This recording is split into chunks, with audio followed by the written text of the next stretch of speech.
Hello everyone.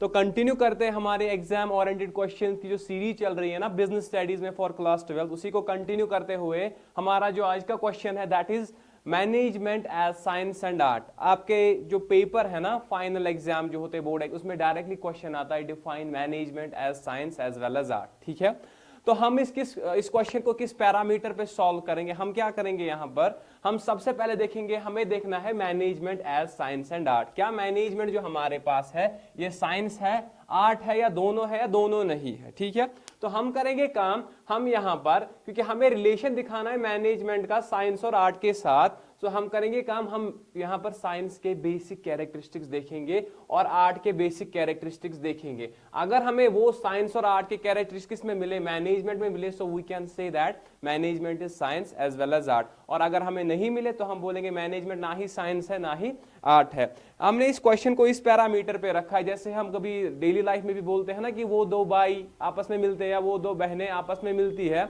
या वो दो फ्रेंड्स आपस में मिलते हैं। अब मिलने का मतलब इससे लुक अलाइक उसको बोलते हैं कि एक जैसे दिखते हैं। अब या तो उनकी को, लेकिन अगर हम बोले ना कि वो एक जैसे दिखते हैं, चाहे वो फ्रेंड्स हो, भाई बहन हो, या भाई हो, या दो बहनें हो, उनका कोई ना कोई, उनकी कोई ना कोई क्वालिटी, कोई ना कोई फीचर, कोई ना कोई कैरेक्टरिस्टिक आपस में मिलता है, या तो उनकी हाइट मिलती है या उनके चलने का स्टाइल मिलता है, तभी हम बोलते हैं वो दोनों एक जैसे हैं। हमने इस क्वेश्चन को उसी पैरामीटर पे रखा है कि हम पहले देखेंगे साइंस के बेसिक कुछ कैरेक्टरिस्टिक्स और आर्ट के कुछ बेसिक कैरेक्टरिस्टिक्स। ठीक है, अगर हमें वो इन दोनों के कैरेक्टरिस्टिक्स मैनेजमेंट में मिले तो हम बोलेंगे मैनेजमेंट साइंस भी है और आर्ट भी है, और अगर नहीं मिले तो हम बोलेंगे ये इन दोनों में से कुछ भी नहीं है। ठीक है, so the first point, when I will write this question, I will say that I can establish the relationship of management with science and art. That is, whether management is science or art, I can easily establish the relationship if I first understand what are the basic characteristics of science and what are the basic characteristics of art.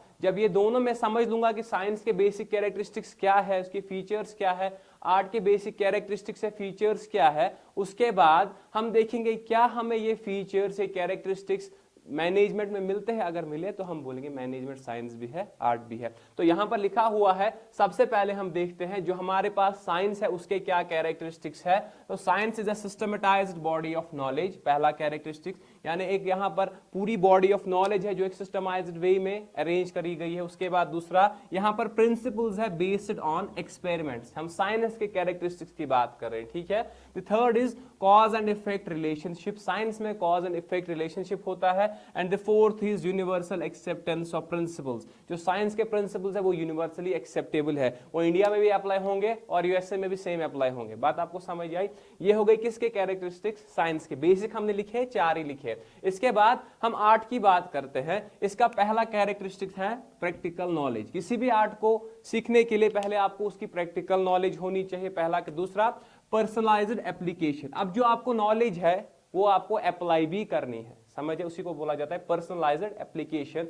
The third is creativity, artist बहुत सारे होते हैं लेकिन जो artist जितना creative होगा वो उतना ही फ्लोरिश करेगा अपने रेस्पेक्टिव फील्ड में। And the last one is continuous process, art जो है ना ये कंटिन्यूअस प्रोसेस है। अगर आप फॉर एग्जांपल पेंटिंग कर, आप कोई पेंटर है, उसके बाद आपने बीच में ये करना छोड़ दिया तो क्या होगा, आपका जो आर्ट है ना उस पर इफेक्ट आ जाएगा, आपकी जो प्रोडक्टिविटी है या आपकी जो एफिशिएंसी है वो डिक्रीज हो जाएगी with the passage of time. तो हमने यहां पर देखे आर्ट के 4 कैरेक्टरिस्टिक्स और साइंस के 4 कैरेक्टरिस्टिक्स। अब हम क्या करेंगे काम, हम देखेंगे क्या हमें ये कैरेक्टरिस्टिक्स मैनेजमेंट में मिलते हैं। ठीक है, तो सबसे पहले किसकी बात करेंगे, साइंस की बात करेंगे। ठीक है, तो यहां पर अगर मैं देखूं पहला कैरेक्टरिस्टिक यहां पर है कि जो हमारे पास साइंस है ये एक सिस्टमेटाइज्ड बॉडी ऑफ नॉलेज है। तो मैं यहां पर पहला पॉइंट लिखूंगा मैनेजमेंट के बारे में, management is a systematized body of knowledge।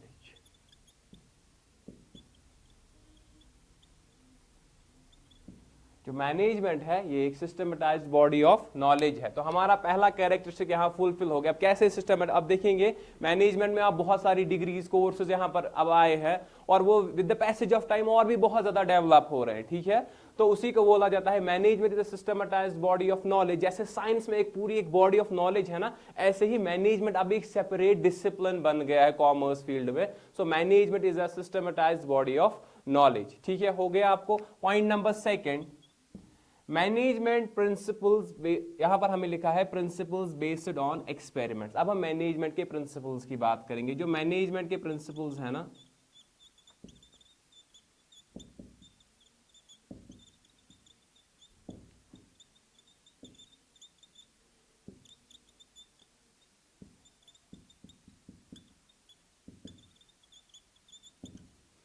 जो मैनेजमेंट के प्रिंसिपल्स है ये भी किस पे बेस्ड है, एक्सपेरिमेंट्स पे बेस्ड। आपने देखा होगा चाहे हेनरी फयोल की बात करें, एफडब्ल्यू टेलर की बात करें, उन्होंने जो भी प्रिंसिपल्स दे these are totally based on experiments. और उन्होंने खुद भी अपने प्रिंसिपल्स को देते हुए उस थ्योरी में कहा था कि हमारे ये प्रिंसिपल्स ऐसा नहीं कि आप इनको डायरेक्टली अप्लाई कर रहे हैं, आप अपने बिजनेस के हिसाब से इनको चेंज वेरी करके अप्लाई कर सकते हैं। सो मैनेजमेंट के जो प्रिंसिपल्स है ये भी एक्सपेरिमेंट्स पे बेस्ड है। फॉर एग्जाम्पल हमारे पास एक प्रिंसिपल है, उसको कहा जाता है यूनिटी ऑफ कमांड।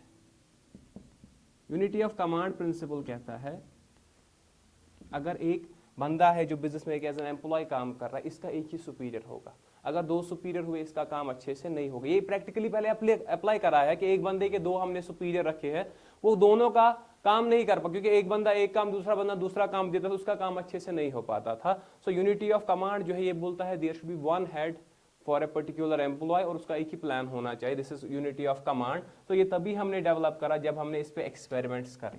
सो दूसरा पॉइंट हमारा प्रूव हो गया that management principles are also based on experiments. Clear हो गया यहाँ पर। थर्ड क्या है, पॉइंट नंबर थर्ड था साइंस का जो हम बात कर रहे हैं, कॉज एंड इफेक्ट रिलेशनशिप।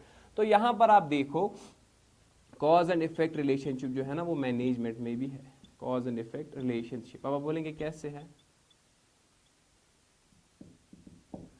आपने देखा था एक चीज हमने पढ़ी थी, there should be delegation of authority, हमने पढ़ा था ये ऑर्गेनाइजिंग में। ठीक है, so cause and effect relationship की अगर हम बात करें ना, डेलीगेशन ऑफ अथॉरिटी में कहा गया है कि अब एक बंदे को जितनी रेस्पॉन्सिबिलिटी दोगे ना, उसको कंपेरेटिवली उतनी अथॉरिटी भी दे दो उस रेस्पॉन्सिबिलिटी को फुलफिल करने के लिए। तो यहां पर अगर कॉज एंड इफेक्ट रिलेशनशिप ऐसे कि मैंने एक बंदे को कोई रेस्पॉन्सिबिलिटी दे दी लेकिन उसके इक्वल में उसको अथॉरिटी नहीं दी, तो यहां पर क्या हो जाएगा, ये बंदा इनइफेक्टिव हो जाएगा, ये अपना आउटपुट नहीं दे पाएगा। तो यहां पर भी है कॉज एंड इफेक्ट रिलेशनशिप। कैसे है that if there is no parity between responsibility authority given to an employee, the employee will become ineffective. यहां पर जो हमने इसको अथॉरिटी रेस्पॉन्सिबिलिटी पैरिटी नहीं रखी थी, सिमिलर नहीं दिए थे, उसकी वजह से क्या हो गया, ये बंदा इनइफेक्टिव हो गया। तो हमारी यहां पर जो एक हम बोलेंगे गलती थी मैनेजमेंट की कि इसको रेस्पॉन्सिबिलिटी दी लेकिन अथॉरिटी नहीं दी, ये कॉज बन गया हमारा यहाँ पे। और इसका इफेक्ट क्या निकला, इसका इफेक्ट ये निकला कि ये बंदा इनइफेक्टिव हो गया। बात आपको समझ आई।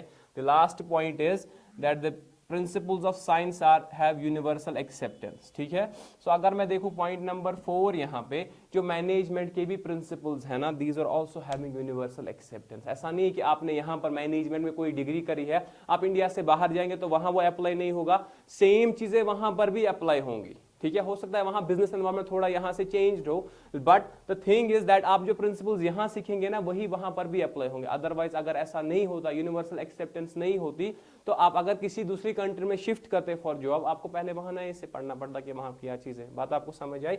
So management principles are also having universal acceptance. जैसे आपको यहां पर पता है यूनिवर्सल एक्सेप्टेंस, ठीक है, आपको यहां पता है, आपने पढ़ा है for example time study, motion study, method study, fatigue study, work study, ये सेम चीजें सारी कहाँ अप्लाई होगी, दूसरी जगह भी अगर आप शिफ्ट करते हैं। ठीक है, ये क्या हो गया, मैनेजमेंट एज साइंस। अब हम देखते हैं मैनेजमेंट एज आर्ट। हमने पहले ही देखा था कि आर्ट के 4 कैरेक्टरिस्टिक्स है, प्रैक्टिकल नॉलेज, उसके बाद है personalised application, creativity and continuous process. ये जो पहले 2 पॉइंट्स है ना, ये आपस में रिलेटेड है।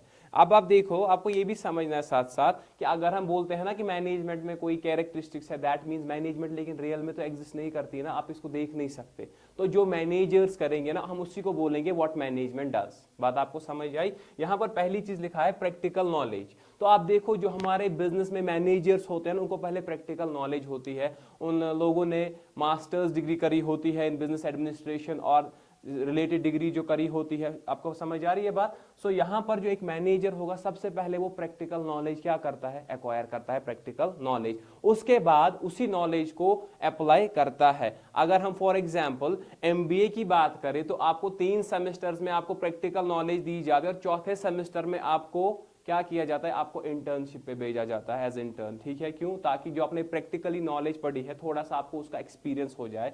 रियल एक्सपीरियंस तभी होता है जब आप एक्चुअल में फिर जॉब ज्वाइन करते हैं। ठीक है, सो ये जो पहले 2 पॉइंट्स है ना, तो मैं बोलूंगा एक मैनेजर जो है ना वो क्या करता है काम, मैनेजर अप्लाइज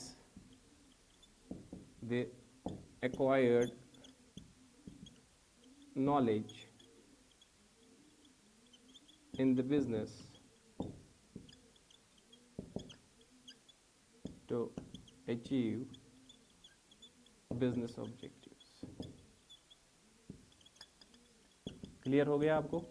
सो ये होगी पहले 2 पॉइंट्स की डेफिनेशन कि यहां पर क्या करता है, जो इस मैनेजर ने प्रैक्टिकल नॉलेज, इसके पास जो नॉलेज है वो इसको क्या करता है, अप्लाई करता है। तो प्रैक्टिकल नॉलेज की यहां पर होती है पर्सनलाइज्ड एप्लीकेशन। दैट मींस जो उसने नॉलेज एक्वायर कर दी अब उसको वो रियल में एग्जीक्यूट करेगा, अप्लाई करेगा। तो ये 2 कैरेक्टर हमारे यहां पर प्रूव हो गए। इसके बाद है point characteristic number 3, that is creativity. Management is always creative. ठीक है, जो मैनेजर्स होते हैं ना उनका हमेशा ये फोकस होता है कि हम क्या करें, हमेशा क्रिएटिव रहे। क्रिएटिव कैसे रहेंगे, आप देखेंगे जो मैनेजमेंट है इनके अंडर हमने देखा था कि इनके अंडर एम्प्लॉइज काम करते हैं लोअर लेवल के नीचे स्पेशली।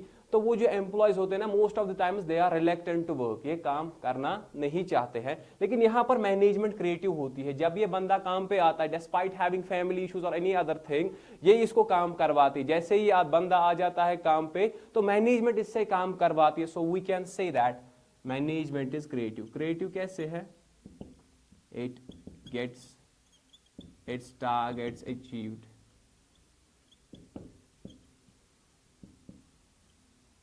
by the employees। जो बिजनेस का टारगेट है उसको ये एम्प्लॉइज के थ्रू अचीव करवाते हैं। ठीक है, सो हम बोलेंगे मैनेजमेंट क्रिएटिव है। क्रिएटिव कैसे है, जो वहां पर एम्प्लॉइज काम कर रहे हैं उनको कोई भी इश्यू हो, चाहे फैमिली इश्यू हो, कोई भी इश्यू है, लेकिन यहाँ वो बंदा अब काम करने आया तो मैनेजमेंट यहाँ पर क्रिएटिव है, उससे आउटपुट निकालती है। इवन मैनेजमेंट ये भी फोकस करती है कि जो बंदा जितना आउटपुट दे रहा है उस आउटपुट को मुझसे ज्यादा इंक्रीज करे। And the 4th one is continuous process. आपने देखा होगा जो मैनेजर्स होते हैं ना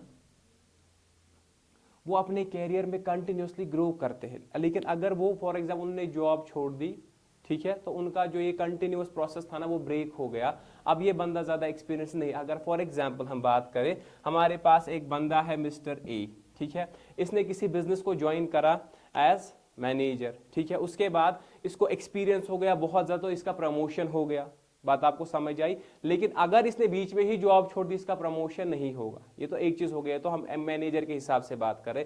लेकिन हम बोल रहे जो मैनेजमेंट है ना ये एक कंटिन्यूअस प्रोसेस है। इसमें एक मैनेजर एक्सपीरियंस गेन करता है, ठीक है, और वो तभी इफेक्टिव बनता है जब वो कंटिन्यूअसली इस फील्ड में रहेगा। जैसे हम एक आर्टिस्ट की बात करें, ये कोई पेंटिंग बनाता है, ठीक है, जब ये 2-4 साल 5 साल 10 साल 20 साल पेंटिंग बनाएगा तो इसका जो ये हुनर है ना, ये आर्ट है, ये और ज्यादा इंक्रीज हो जाए, इफेक्टिव हो जाएगा, ठीक है। अब इसको ज्यादा टाइम नहीं लगेगा पेंटिंग बनाने में। सेम यहाँ पर एक मैनेजर है, ये जब अपने बिजनेस में काम कर तो ये भी एक कंटिन्यूअस प्रोसेस है। इसको कंटिन्यूअसली काम ताकि इसको एक्सपीरियंस हो जाए और ये इफेक्टिव बन जाए। और फिर जो ये डिसीजंस लेगा ना with the passage of time, ये डिसीजन ऐसे अच्छे डिसीजन, क्योंकि ये बंदा अब एक्सपीरियंस होता है अपने फील्ड में।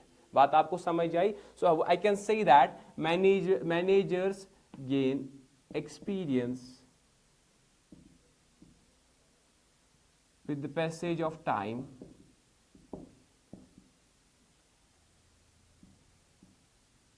ठीक है, by being in the business। एक बहुत लंबे समय के लिए ये जब बिजनेस में रहेगा तो इसको एक्सपीरियंस हो जाएगा, ये बहुत ही ज्यादा इफेक्टिव बन जाएगा। तो यहां पर हमने देखा जो साइंस के हमने बेसिक 4 कैरेक्टरिस्टिक्स लिए थे वो भी मैनेजमेंट ने फुलफिल करे, और साथ ही साथ जो हमने आर्ट के 4 कैरेक्टर्स लिए ना वो भी मैनेजमेंट ने फुलफिल करे। So we can say that management is both science as well as art. ठीक है। हाँ, हम इसको ये बोलेंगे कि वैसा तो नॉलेज नहीं है, वैसा साइंस नहीं है जैसा आपने फिजिक्स, केमिस्ट्री, बायोलॉजी में देखा है, but obviously management is science as well as art. I hope this was clear to you. ये सिंपल सा क्वेश्चन था, आपके एग्जाम में डायरेक्टली आ जाता है, लॉन्ग टाइप क्वेश्चन आता है। ठीक है, थैंक यू सो मच।